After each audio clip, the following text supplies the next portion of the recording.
Motho ke motho ke batho babang, which translates to a person is a person because of other people, which is the definition of Ubuntu. I am because we are, I am because you are. And this poem is written by Jeremy Cronin, a South African poet who himself was in prison for 7 years for going against the apartheid government. Anybody who was trying to overthrow the apartheid government would have been put in prison or killed, or prison and then killed. And there's a whole nice poem called In Detention about he slipped on a piece of soap while hanging, and it was ridiculous. Okay, you can go look that poem up, which connects quite nicely with this one. So the narrative of this poem is about two prisoners, right, during the apartheid era, and the one prisoner is in well, they're both in solitary confinement, and I'll put more about that in the description that you can read up about.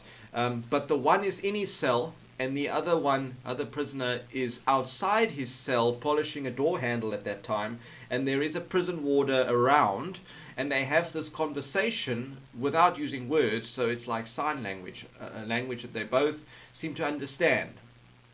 Okay, so let's have a look. Not a difficult poem in terms of the diction, and I've written a lot of notes here. Of course, you can always read more, and I encourage you to do so, but pretty much everything that you need to know is right here. All right, by holding my mirror out of the window, I see. So the speaker, who is the prisoner in solitary confinement, says, I'm holding this little mirror out of the window of my cell, and I can see to the clear right to the end of the passage. I can see all the way to the end. Now, to give you an idea of solitary confinement, this is an example of solitary confinement, and as you can see, there are no windows as such. Okay, and you're completely by yourself. You're not allowed to communicate with anybody else, therefore solitary, you're alone. The window here, this represents the window, so we're not quite sure what exactly the door looked like of the speaker's cell, but we can get an idea. It's certainly not a window that's in the room, it's a little window in his door. Okay, don't worry about the stuff at the top there, we'll come back to that now. So using his mirror, he can see all the way to the end. There's a person down there. So he can see in his mirror there is a person. Notice that it's first a person, but it's indefinite article, a person, not specific, not personal. This person becomes a prisoner polishing a door handle. All right. In the mirror, I see him see my face in the mirror. Okay, so I can tell by using this piece of mirror that he has spotted my face reflected in the mirror that I'm holding. Okay. I see the fingertips of his free hand bunched together as if to make an object the size of a badge, which travels up to his forehead, the place of an imaginary cap. Now, as I said, it's almost like a story, because often poems are difficult to understand if you look at the syntax. You know, there's punctuation missing, it doesn't quite make sense. But this flows actually quite nicely. And yes, it is flowing one line to the next, so there is enjambment there. Now, I've put here irony question mark because, I mean, maybe that was just coincidence, but I highly doubt it because the word free is used 3 times in this poem. Free hand, and yet the prisoner is anything but free, isn't he? So you think to yourself, would Cronin really just use free for the sake of it? Probably not. He probably put it there on purpose. I've also put there that a mirror is something that kind of creates a barrier. You know, you have mirrors, you have a mirror, okay? So just like you have a window, it's a barrier.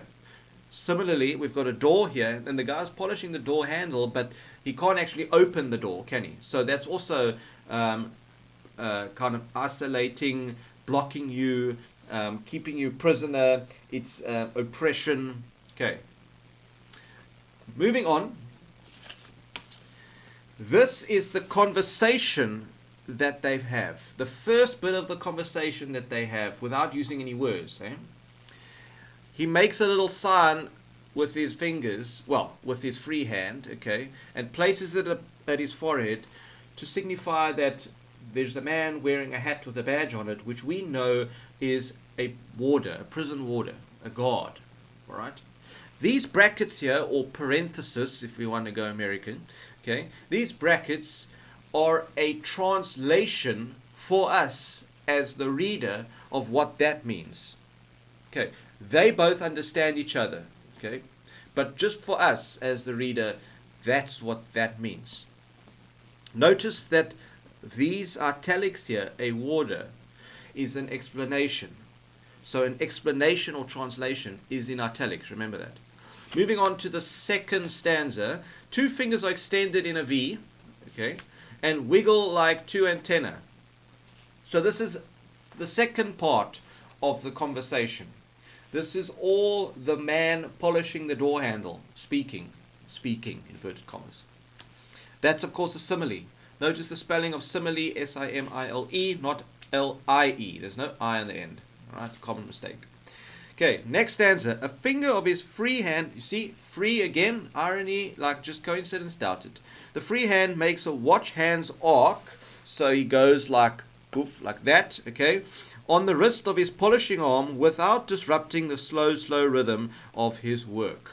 Okay.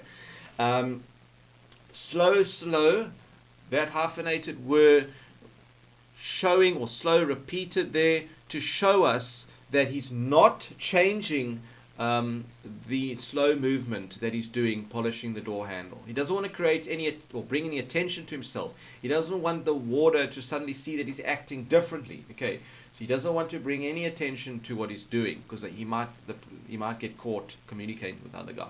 Okay.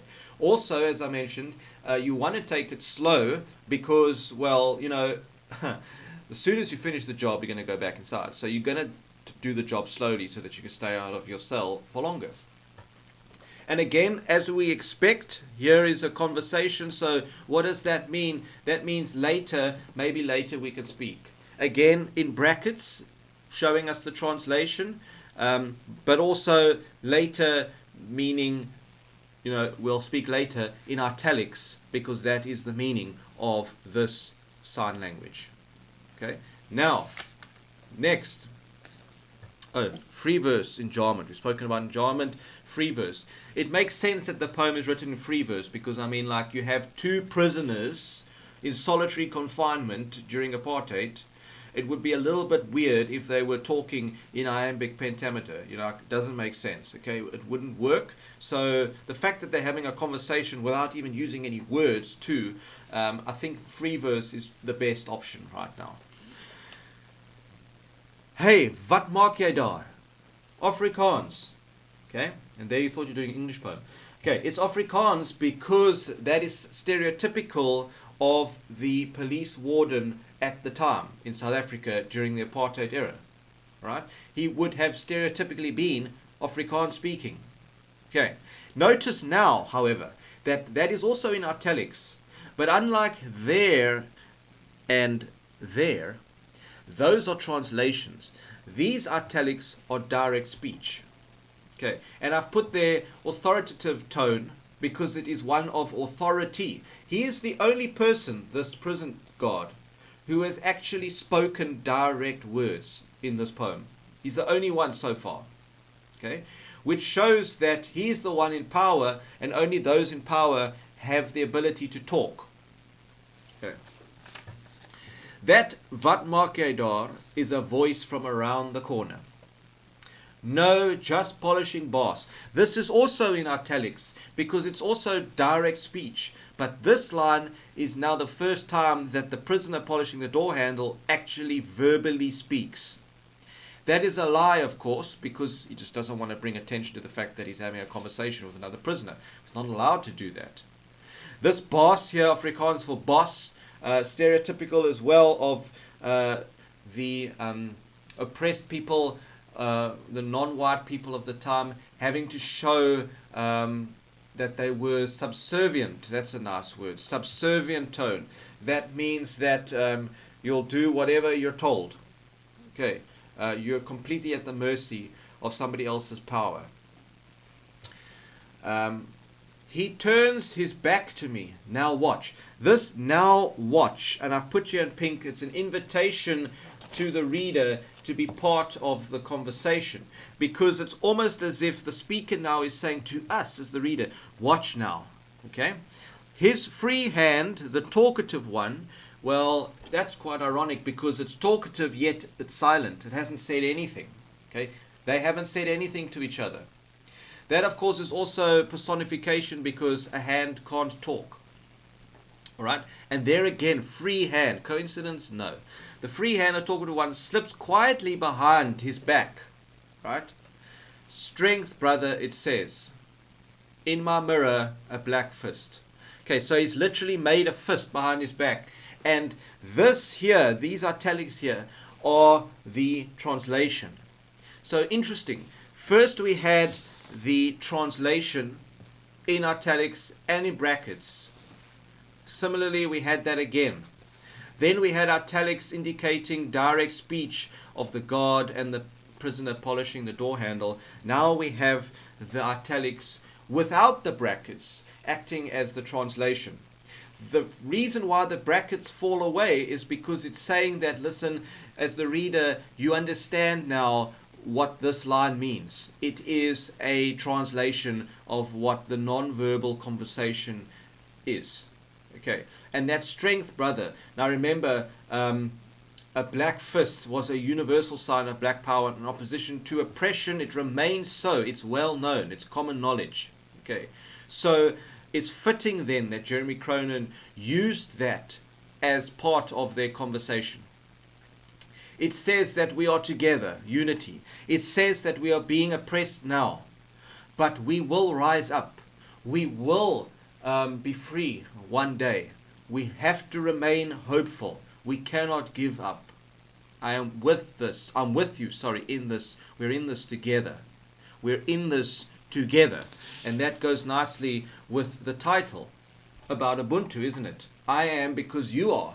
I'm not a separate entity. I'm not an island. We are a nation. We are together.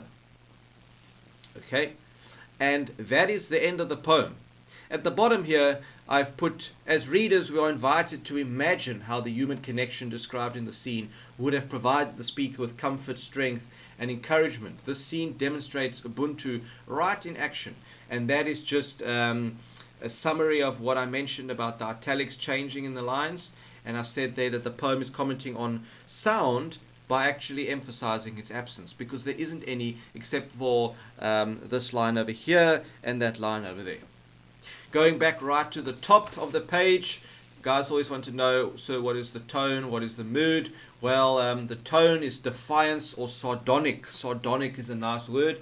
It means kind of mocking or cynical.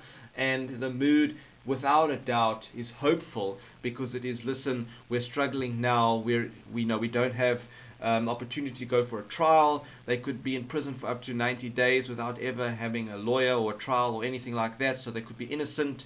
And if they weren't killed before the 90 days were up, only then would they have an opportunity to voice themselves. So that black fist at the end is saying, my brother, let's stay hopeful. We're in this together. We will come out of this eventually.